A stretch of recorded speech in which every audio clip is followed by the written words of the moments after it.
Raise your right hand to be sworn, please, sir. Do you swear to affirm the testimony that you will give today will be the truth and the whole truth, so help you God?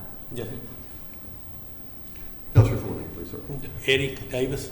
Mr. Davis, do you know Rhonda Jewell? I do. How long have you known her? Probably since about the 10th grade.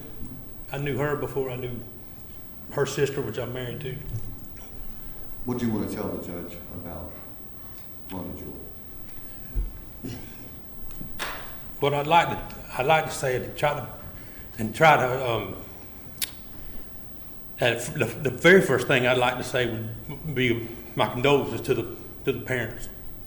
I don't personally know them, never spoke to them, but I know as a father and a grandfather what they could be going through.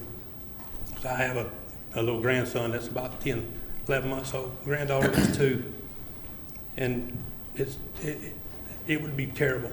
I mean, I'm so sorry for it, and also that our church, myself, our family, we pray for them daily, because I know it's got to be hard. So they're not alone. Don't think that there's nobody out there with them, because we just hate it for them. How has Miss Rhonda Jewell reacted since this occurred? Like you were just saying, you was reading some of the other letters, very remorseful. I know, like I say, I've known her forever. She's just been outgoing and lots of fun, and I mean, just somebody that you'd want to be around. And since then, it's just been like, I'll give you, for instance, her husband is, he has to go out of town on Mondays. Well, she comes stays with us every Monday, because she can't stand to be by herself. You know what I mean? It's rough on her. Do you believe that she has suffered great remorse and regret for what occurred? Oh, absolutely. I mean, you have to be there just and know her beforehand, because she was just the type person that would just, and she's still that way. But I mean, just try to help people and just do whatever, and you know, just there was something just came to my mind. There was she was coming home one day. This has been several years ago. There was a man laying in the garden. She come by, and he was out there in his garden. She's in a hurry, you know, normal, just got 3 kids, and they in every sport that's ever been known. And she comes by and says, well, something ain't right there. So she turns around and goes back. She goes up, and the man's passed out there in the garden. He's just laying out there by the road in the field. So she goes up there and knocks on the door, tells the people. She said, hey, this guy's laying out here. And it was his elderly parents. He said, well, he has diabetes really bad. Can you go and get the stuff out of it? He lived in a camper there. She goes and gets the stuff, and then she's trying to she's out there trying to give him a shot, and they got 911 coming, and I mean, that's just the kind of person she is. A lot of people would have said, maybe that guy wasn't like really laying in there. He might have been kneeled down picking peas or something. But she took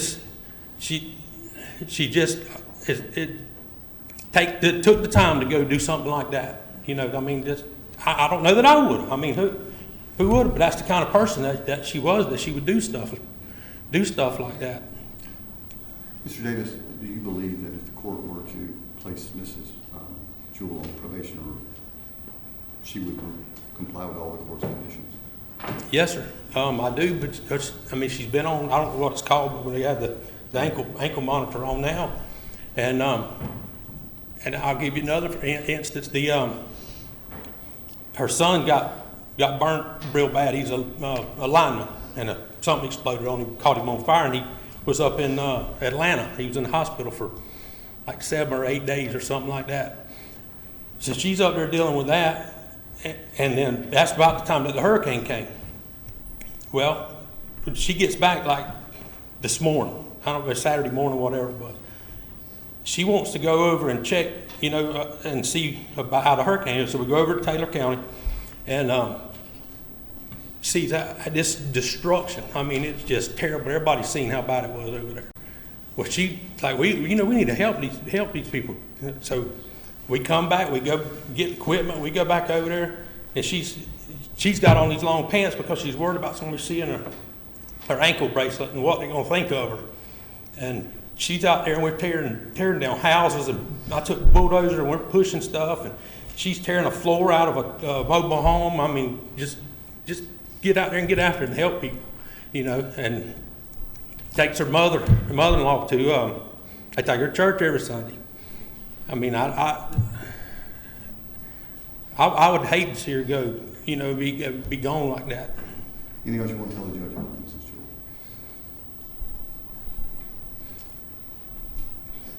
No, sir, not that I can think of. I mean, I'm sure you probably heard it all after 78 reference letters.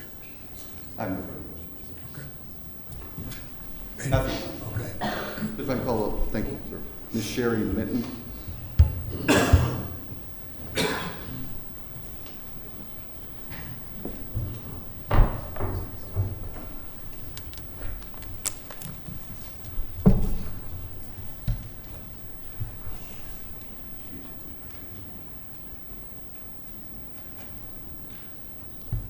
Would you raise your right hand to be sworn, please? Do you solemnly swear or affirm that the testimony you're about to give will be the truth, the whole truth, and nothing but the truth, so help you God? Tell us your full name. Sherry Mitten. Ms. Mitten, and how do you know Rhonda Jewell? She was the nanny for our granddaughters. Okay. How long ago was that? She came to work for them in 2016, and then the baby started, until they started school, it was about 3 years ago. And she was always a good sibling? You have any problems with her at all? Not at all. Have you known her on a personal level as well? I have known this responsibility as a family. There's been numerous times that Rhonda has come to my home in Georgia just to be my legs, to help me, however she can help me, she's that person we refer to her as being that person that she's everybody's person. Wherever she goes, she always making sure that everybody else is taken care of. You ever seen her arm and shoulder? Not in any way, shape, or form. Ms. Mitten, have you had conversations with Rhonda Jewell since the events of July 2023? Yes. And how has she responded or acted? She's devastated. There's no other way to put it. She's devastated. She's told me on numerous occasions that Ariya's face is the first thing she sees in the morning, the last thing she sees at night. She told you anything else? Just about how religious she is and how upset she is about the loss she's had with her friends. She's not only lost the baby, but they've lost her friends as well. Do you think that if she was placed on probation, she would lie about all